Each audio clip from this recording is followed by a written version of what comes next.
Nkwaniriza nnyo gwe atudde alaba program AKEEZIMBIRA ku Bukedde TV1 tuba tuyingiddewo ddala tuli ku nsonga ya ttaka ate nga tulowoozezza ddala gwe munnaffe mwannyinaffe oba muganda waffe ali mu nsi ez'ebweru oli Abu Dhabi oli Dubai oli Qatar oli US oba yonna gy'osinzira okubeera ng'otulaba mwebale nnyo tubalowoozezaako era nga tuleese omukulu Sebbi Henry okuva mu Home Connect atutwaleko mu nsonga y'ettaka gwe ali ebweru ofunye otya ata n'ebweru mu diaspora afunye atya ettaka okuva eri gwe owa Home Connect. Omuntu ali mu nsi z'ebweru okulanga afuna ettaka wano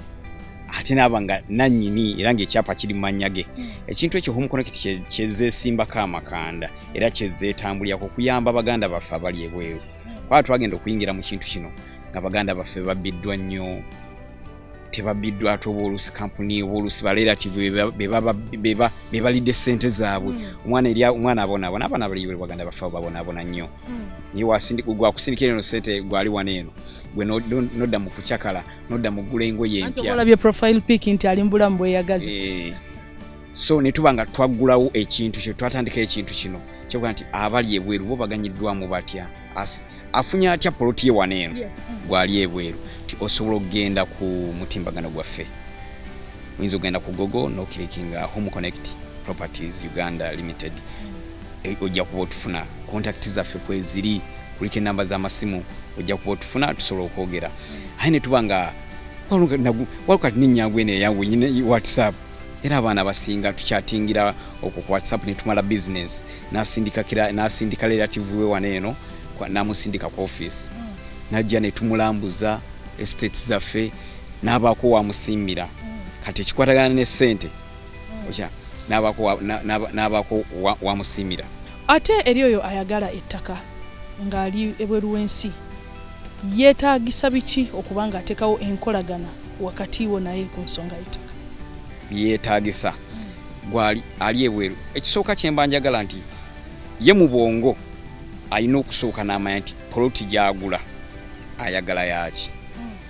titulina poloti za njawulo gwayagala okuzimba poloti ey'amaka tuba nazo ayagala okuzimba poloti nga gw'amaka wagamala oba nga obadde ne idea gamba nti nze kansooke rentals tuba ne rentals tiweetaaga okusooka okumanya gwe mu bwongo weeteeke mu kiri weetaaga poloti yaaki era ku luguudo ki era weetaaga distance yenkana ky'okuva mu kibuga. So kati ebyo nawe tumala okwogera naawe n'ombuulira then kwe kunsindikira relative g'osindisa oba mukwano gwo oba sister oba brother oba muzeeyiwo omuzadde oba muzadde najja ne tumulambuza ku state zaffe zonna we ziri kubanga twazalocatinga ku nguudo zonna ezifuma Kampala highways ezifuma Kampala. Twagala okumanyako ettaka lino ly'otunda kika ki eky'ettaka Mailo land lease oba kyapa ebintu ebyo bikukyusirizaamu abantu babyebuuza aba afuna ttaka ki era nga kika ki? Bakiraanti baffe ekintu ekyo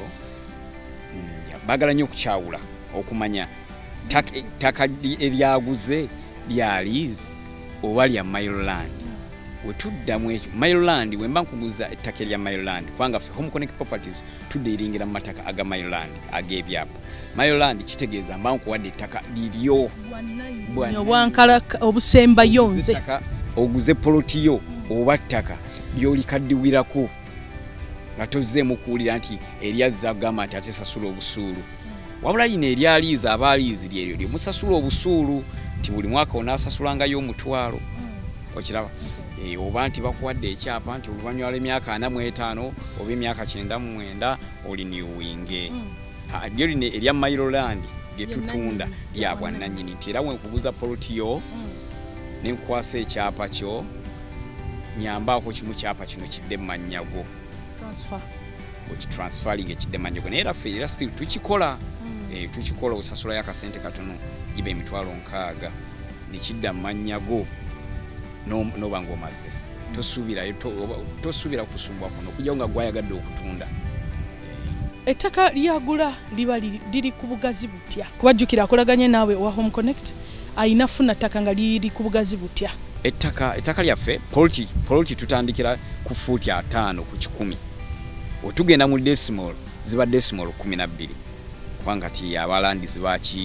kyo bakisaawo tekyali kufulumya kyapa kitaweza decimals ezo 12 futi 5 ku 10 so nga nuba ng'oyagala obugazi oba oyagala eka namba era tugikuwa ninga ettaka litutandikirako okutunda poloti tutandikirako okusala ebeera futi 5 ku 10 wano wetwebuuliza omuntu ono akasente akasasula atya era gwe Henry sente zino zikutuukako zitya okulaba nti omuntu afuna ettaka lye ly'abasiima. Okay, so oyogera ku entambuza yaazo nti era nti entambuza yaazo teyawukana nnyo na wano wobadde ogenda nti obadde oteera osindikira relative sente azikugireyo okujja kati ekikyukamu tikati nzazijjayo ti so okwesiga ti eno company Home Connect Properties kubanga nze gwoyogera naye era gwokolagana naye toli ku bloka wabula oli koli kwennyini agenda okusayiningira ku ndagaano yo nga yakuguzizza sigama nti ndi mediator wakati wa company naawe ti osobola okuŋŋamba nti nasindise sente wali eri genda ozigyeyo ne zitatuuka. Henry Sebbi ye company gwe tuli naye wano gw'oli naye ti yakusayiningira mu agreement yo okitegedde ti however toyinza ogamba nti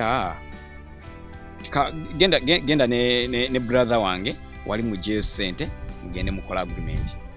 era ono yakusiimirako okwo ye ku agreement muteekako nga witness era wano mumanya ga aguze gwe gwenteekawo. Omuntu ono waba akwadde 50% ku kusasula asobola okutandika project yonna okulaakulanya ettaka eryo lyakuguzeeko. Era ekintu ekyo nga bw'okyogedde kiyambye nnyo system eyo enkola eyo eyambye nnyo abaana n'abali wano e Uganda bokka si bali bweru bokka n'abali wano e Uganda nti onsasulako 50% kati nga estate eno gye tuliko tutunda milioni 13